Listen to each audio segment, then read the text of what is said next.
Hello everyone, welcome back to my channel Easy Learning with Himal. So this is another video for CBSE class 11 students. So बच्चों मैंने already आपका English और physics का syllabus इस channel पे शुरू कर दिया है। क्लास 11th इंग्लिश और क्लास 11th फिजिक्स की प्लेलिस्ट आपको डिस्क्रिप्शन बॉक्स में मिल जाएगी। तो जितने भी लेक्चर्स कवर हो चुके हैं मैंने ऑलरेडी प्लेलिस्ट में डाल दिए और जैसे जैसे मैं लेक्चर्स कवर करता रहूंगा, सिलेबस कवर करता रहूंगा, उसी प्लेलिस्ट में ऐड होते जाएंगे सो दैट अब एग्जाम टाइम में एक ही प्लेलिस्ट से आराम से पढ़ पाए। तो लास्ट लेक्चर में मैंने आपको पूरा चैप्टर खत्म करवा दिया था, the summer of the beautiful white horse. But मैं सिर्फ चैप्टर एक्सप्लेनेशन नहीं करवा रहा हूँ, इस चैनल पर साथ साथ हर चैप्टर के हर पोएम जो भी मैं करवा रहा हूँ साथ साथ क्वेश्चन आंसर्स भी करवा रहा हूँ। तो आज हम करेंगे मोस्ट इंपॉर्टेंट क्वेश्चंस। ठीक है, the summer of the beautiful white horse के मोस्ट इंपॉर्टेंट क्वेश्चंस मैं आज आपको करवाने वाला हूँ। ये ऐसे क्वेश्चंस हैं जिनके सबसे ज्यादा चांसेस रहते हैं एग्जाम में आने से। तो आप इन क्वेश्चंस को बहुत अच्छे से प्रिपेयर कर लेना। इस पीडीएफ का जो लिंक है या मतलब ये पूरी पीडीएफ मैं अपने टेलीग्राम पे डाल दूंगा, है ना। सो आप मेरा टेलीग्राम चैनल चेकआउट कर सकते हैं, वहां पर मैं इस लेक्चर का पीडीएफ डाल दूंगा। साथ साथ अगर आपको डाउट्स पूछने आप टेलीग्राम पे पूछ सकते हैं। You can also connect to me on my Instagram channel, वहां पर भी आप मुझसे डाउट्स पूछ सकते हैं। उसका लिंक भी डिस्क्रिप्शन बॉक्स में है या आप मुझे मेल भी कर सकते हैं। ठीक है, और मेरी ईमेल आईडी की डिटेल्स भी आपको डिस्क्रिप्शन बॉक्स में मिल जाएंगी। So hello learners, my name is Himal Sharma, your English and physics educator. चलिए बच्चे करते हैं स्टार्ट और ध्यान से समझते हैं सारे important questions of the summer of the beautiful white horse. तो अगर हम फर्स्ट क्वेश्चन की बात करें, very important question, describe the narrator's first encounter. Encounter यहाँ पे मतलब first experience with the white horse. Narrator का व्हाइट हॉर्स के साथ पहला एक्सपीरियंस क्या था? ठीक है, अब देखिए इसका answer. One day the narrator was called by his cousin Mourad. एक दिन नरेटर को उसके कजन मुराद ने बुलाया eight 4 o'clock in the morning, और मुराद आ गया था हमारे नरेटर के घर पे सुबह सुबह 4 बजे। Waking up, he found that Murad was outside the window of his room riding on a beautiful white horse. और जैसे ही वो अपने विंडो के बाहर देखता है, वो देखता है मुराद के साथ में होता है एक बहुत ही सुंदर सफेद रंग का घोड़ा। The narrator first thought it was a dream because they were too poor to have a horse. Soon he realized that it was a real one because he could hear its breath and feel its smell. पहले तो narrator को लगता है कि भाई शायद मैं एक सपना देख रहा हूँ, क्योंकि हम तो कभी हॉर्स अफोर्ड कर ही नहीं सकते, हम तो एक पुअर फैमिली को बिलोंग करते हैं।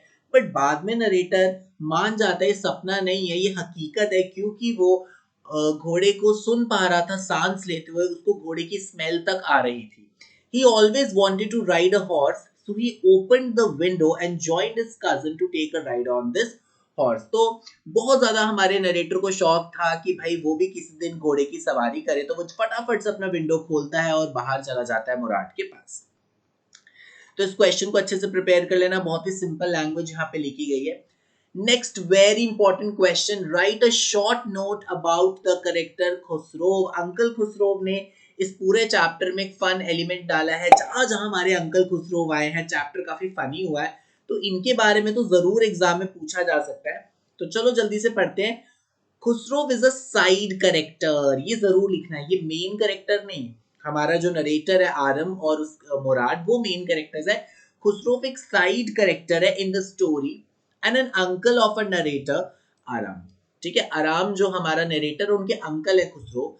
Khusro has been portrayed as a severely impatient and short tempered person. देखो क्वेश्चन आंसर्स को कभी लर्न नहीं करते, बिकॉज अब 11th क्लास में आ गए हो, लर्न तो ना करके जाओगे, क्वेश्चन तो कोई भी आ सकता है, बट की टर्म्स आपको जरूर यहाँ पे मार्क करनी है। तो अंकल खुसरोव के लिए इम्पेशेंट एक बहुत इंपॉर्टेंट की टर्म है और शॉर्ट टेम्पर्ड पर्सन एक बहुत इंपॉर्टेंट की टर्म है। According to the story he used to, sorry यहाँ पे स्मॉल एच आएगा, shut up everyone with a roar. Roar होता है दहाड़ कर, गुस्से से वो सबको चुप करवा देते थे। He also had the largest mustache in San Joaquin Valley. उस पूरी वैली में सबसे बड़ी मूछें रखते थे uncle Khusro. Aram believed that his uncle carried a streak of madness in their clan, है ना। क्लैन है मतलब जो उनकी वो फैमिली, जो उनकी पीढ़ी चलती आ रही है। तो हर कहते हैं कि हर टाइम ना फैमिली में एक ना एक क्रैंकी पर्सन जरूर होता है, एक मैड पर्सन जरूर होता है, और इस वक्त जो अंकल खुसरो है उन्होंने ये पदवी संभाली हुई है। चलिए जी, very important question. How did Aram know that the horse belong to John Byro, है ना। अब जॉन बायरो का घोड़ा होता है, बट अरम को कैसे पता चलता है कि भाई ये जो हॉर्स है ये जॉन बायरो को बिलोंग करता है। देखिए, Aram suspected that Murad stole the horse because they were too poor to afford it. Underline कर रहा हूँ because ये important आपका फ्रेज है, too poor to afford it। मतलब आराम को ये सस्पेक्ट हो गया था, उसको शक हो गया था कि पक्का मुराद ने इस घोड़े को चुराया है, क्योंकि वो काफी ज्यादा गरीब थे और वो घोड़े को अफोर्ड नहीं कर सकते थे। But Murad didn't say how he got that horse, पर मुराद ने बताया ही नहीं आराम को कि वो ये घोड़ा कैसे लेकर आया। That afternoon, a farmer named John Barrow visited Aram's house. While having coffee, he started that his white horse had been stolen and still was missing. तो जैसे कि मैंने आपको स्टोरी में पढ़ाया था कि एक दिन क्या होता है, आफ्टरनून में उनके घर पे, आराम के घर पे आते हैं एक फार्मर जिनका नाम होता है जॉन बायरो, और वो बोलते हैं पता है मेरा ना व्हाइट हॉर्स काफी वीक से, काफी हफ्तों से मिसिंग है और अभी तक वो मुझे मिला नहीं है। After this, Aram understood that it was the same horse that Murad had bought. और उसके बाद अरम को ये चीज पता चल जाती है, अच्छा अच्छा ये उसी हॉर्स के बारे में बात कर रहे हैं जो मुराद चुरा कर लाया है। नेक्स्ट क्वेश्चन वेरी इंपॉर्टेंट, ये भी बहुत इंपॉर्टेंट पार्ट है लेसन का। व्हाट हैपेंड आफ्टर आराम रोड द हॉर्स अलोन, जब आराम हॉर्स को अलग से रोड करता है तो क्या होता है। देखो, Aram had no experience of riding a horse by himself. After getting on a horse, he started to kick it into the muscles. उसको तो कोई एक्सपीरियंस होता ही नहीं, हमारे नरेटर को हॉर्स को राइड करने का कोई एक्सपीरियंस होता ही नहीं है, तो वो उसको जल्दी से क्या करता है, आराम किक करता है हॉर्स की मसल्स में। That made the horse run, जिसकी वजह से हॉर्स भागने लगता है। It jumped into a vineyard and continue to leap over the vines, फिर वो उसके कंट्रोल में रहता ही नहीं, डिफरेंट डिफरेंट वाइन यार्ड्स में जाके हॉर्स जंप करता है, वाइन्स के ऊपर जंप करता है, लीप करता है। It jumped over 7 vines before Aram fell from the horse. 7 vines के ऊपर जंप करता है और उसके बाद आरम जो है वो घोड़े से नीचे गिर जाता है। After that it continued running and went far from his sight. और फिर जो व्हाइट हॉर्स है वो बहुत जोरों से भागता है और उनकी आंखों से ओझल हो जाता है, कहीं दूर चला जाता है। नेक्स्ट इंपॉर्टेंट क्वेश्चन है, what do we know about John Byro. John Byro के बारे में आपको क्या क्या पता है। तो जॉन बायरो के बारे में चैप्टर में बहुत डिटेल में बताया गया है, तो इस पे क्वेश्चन आ सकता है। तो देखिए, John Byro was an Assyrian farmer who learned Armenian to communicate with the local people. वो आर्मेनियन इसलिए सीखते हैं जिससे कि वो लोकल पीपल के साथ कम्युनिकेट कर पाए। ही आल्सो हैड अ कैरेज, उनके पास अपना एक कैरेज होता है, मतलब वो जो घोड़े के पीछे वाली सवारी होती है, कार्ट जिसको कहते हैं। He visited the narrator's house and started how his stolen white horse was still missing. तो एक आफ्टरनून वो नरेटर के घर आते और अपनी कहानी सुनाते कि कैसे उनका व्हाइट हॉर्स मिसिंग है। That suggested that he was the owner of the horse. और यहाँ से हमारे नरेटर को पता चलता है जॉन बायरो ही इस हॉर्स के ओनर है। Towards the end of the story, he saw Murad with his horse but didn't accuse him of stealing. Last में उनको मुराद अपने हॉर्स की तरह दिखता है, बट वो सोचते ही मैं पक्का मेरे घोड़े का कोई जुड़वा घोड़ा होगा, क्योंकि वो कभी बिलीव नहीं कर पा रहे थे कि मुराद ही घोड़ा चुरा सकता है। बिकॉज जिस फैमिली से ये लोग बिलोंग करते थे वो फैमिली हमेशा इंटीग्रिटी के लिए फेमस थी, ऑनेस्टी के लिए फेमस थी। He knew that the reputation of his strive for honesty, at the end of the story he got his horse back. तो स्टोरी के एंड में तो वापस से हॉर्स छोड़ आते। How did the two boys build a connection with the white horse in those few days? उन्हीं चंद कुछ दिनों में दोनों लड़के हॉर्स के साथ इतना अच्छा कनेक्शन कैसे बना लेते हैं, तो जल्दी से इसका आंसर करते हैं। One early morning, the narrator was called by his cousin Murad riding a white horse. The narrator always longed to ride a horse. Long मतलब हमेशा से उसकी इच्छा थी कि उसको एक घोड़े की सवारी करनी है। So without telling anyone, he joined his cousin. बिना किसी को बताए चुपचाप वो मुराद को ज्वाइन कर लेता है। They both took a ride in the countryside. Though the narrator understood it was a stolen horse, he still asked his brother to keep it until he knew horse riding. Narrator को पता होता है इसने horse चुराया हुआ है, but उसके मन में भी लालच आ जाता है। वो कहता है देखो देखो, जब तक मैं अच्छे से नहीं सीखता ना, प्लीज इस हॉर्स को वापस मत करना। Thus the boys share a very exciting and eager relationship with the white horse. इसीलिए जो बॉयज है वो बहुत ही एक्साइटिंग और बहुत ही ईगर रिलेशनशिप शेयर करते हैं व्हाइट हॉर्स के साथ। अच्छा, अगला क्वेश्चन होता है बच्चे, these are called value based questions, या हम इसको बोलेंगे पर्सनल रिस्पांस क्वेश्चन। ऐसे क्वेश्चंस आपको 5 to 6 मार्क्स के आ सकते हैं, तो ये भी मैं आपको प्रिपेयर कराऊंगा। You will probably agree that this story does not have a breathless adventure and exciting action. Then what in your opinion make is interesting? ऐसा भी नहीं है कि बहुत ही तगड़ा कोई एडवेंचर हो रहा है या एक्शन हो रहा है स्टोरी में, है ना? स्टोरी एक सिंपल सी स्टोरी है, बट स्टिल ये स्टोरी इतनी इंटरेस्टिंग क्यों है? So this is a personal response question. यहाँ पे देखा जाता है कि आपका ओपिनियन क्या है। तो देखिए, a story can be interesting in many ways. It may have tight suspense throughout the reading or a plot twist that will surprise us. देखो सस्पेंस तो रहता है कि क्या ये घोड़ा वापस करेंगे, आखिर ये घोड़ा किसका है, क्या कोई उनको पकड़ लेगा। एक सस्पेंस हमेशा से बना रहता है जब हम ये चैप्टर पढ़ते। Apart from this, a story's theme and writing style can also make it enjoyable. The Summer of the Beautiful White Horse is one such story. It has a linear plot involving two poor boys and a white horse. It depicts two boys longing for a horse they can't afford and how they build a strong connection with a stolen horse. तो story में हमें बताया गया कि कैसे दो लड़के कितनी ज्यादा एक विश एक्सप्रेस करते हैं, कितनी उनको लॉन्गिंग होती है कि उनको हॉर्स की राइड करनी है और वो हॉर्स को अफोर्ड भी नहीं कर सकते, और वो कैसे एक स्टोलन हॉर्स के साथ इतना अच्छा कनेक्शन जो है बिल्ड कर लेते हैं। But when they understood their mistake they return it to the owner. But जब उनको लास्ट में अपनी गलती रियलाइज होती है, वो हॉर्स को ओनर को रिटर्न कर देते हैं।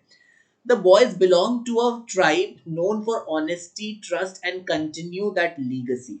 उनको पता था हम ऐसी फैमिली को बिलोंग करते हैं जो सदियों से, फॉर मेनी डिकेड्स, वो ऑनेस्टी के लिए जानी जा रही है, ट्रस्ट के लिए जानी जा रही है, और हम इस लीगेसी को कंटिन्यू करेंगे। Apart from this, the story also has a funny character, Uncle Khusro, whose acts make us laugh, है ना? Uncle Khusro का एक बहुत इंपॉर्टेंट रोल है इस चैप्टर में, जो चैप्टर को कभी बोरिंग नहीं होने देता। अंकल खुसरो के आते ही चैप्टर इतना इंटरेस्टिंग हो जाता है। All together, the story take us to our childhood memories with its simplicity and innocence and becoming an interesting piece of reading. चलिए जी, देखिए ये भी बहुत इंपॉर्टेंट क्वेश्चन है। The story revolves around characters who belong to a tribe in Armenia. Mourad and Aram are members of the Garoghlanian family. देखो, जो मुराद है और जो अरम है वो किस फैमिली के मेंबर्स है? गर्गोलियन फैमिली के। Now prepare a write up on the Garoghlanian tribes as suggested in the story. You may write about people, their names, trades and geographical economic features. तो जो भी आपने गर्गोलियन फैमिली के बारे में चैप्टर में पढ़ा है, आप इसके बारे में लिखें। ये भी एक बड़ा डिफरेंट टाइप का क्वेश्चन है ना? तो इसको जल्दी से प्रिपेयर करते हैं। From the story, we come to know about the Gargolian family, which is said to be imaginary tribe in William Saroyan's book My Name is Aram। तो ये एक imaginary tribe है जो एक बुक में लिखी गई है। ये काफी फिक्शनल स्टोरी है, ट्रू स्टोरी नहीं है। The tribe is Armenian and known for their honesty and trust. They are very proud of it as it had been a hallmark of their family for centuries. और वो अपनी tribe को बहुत ज़्यादा जो है मानते हैं, बहुत प्राउड है, क्योंकि उनकी ट्राइब जो है उनकी ऑनेस्टी के लिए कब से जानी जा रही है। After honesty they believe in right and wrong. They are also hospitable community. वो हमेशा देखते हैं कि कौन सी चीज़ सही है, कौन सी चीज़ गलत है, और अतिथि देवो भवो बहुत है, बहुत हॉस्पिटेबल है, सबके साथ बहुत अच्छा व्यवहार करते हैं। From the story, it is learned that the family used to be extremely wealthy, but they have become poor with time। है ना? पहले पहले बताया जाता था फैमिली बहुत ही wealthy थी, और अब ये extremely poor हो चुकी है। This social get together takes place in the form of a large dinner with lots of food। From the story, we can further know the family had a streak of madness। हमेशा इनकी family में एक mad character जरूर है, और अभी वो mad character का रोल अंकल खुसरो निभा रहे हैं। A single person from each generation is said to have little craziness in the spirits। The narrator believes his cousin Murad is a carrier of this craziness। और हमारे narrator Arun को लगता है कि अंकल खुसरो के बाद जो क्रेजी कैरेक्टर है हमारी फैमिली में वो मुराद है। तो बच्चे, that was all about today session. मैंने आपको इस चैप्टर के सारे इंपॉर्टेंट क्वेश्चंस करा दिए। That is the summer of the beautiful white horse. इसकी जो पीडीएफ है मैं अपने टेलीग्राम चैनल पे डाल दूंगा, तो आप मेरा टेलीग्राम चैनल जरूर ज्वाइन करिए, मुझे इंस्टाग्राम पे फॉलो करो, और मेरे को ईमेल आईडी पर भी कनेक्ट कर सकते हो। कोई भी डाउट होगा तो आप मुझे मेल भी कर सकते हो। So that was all about today session.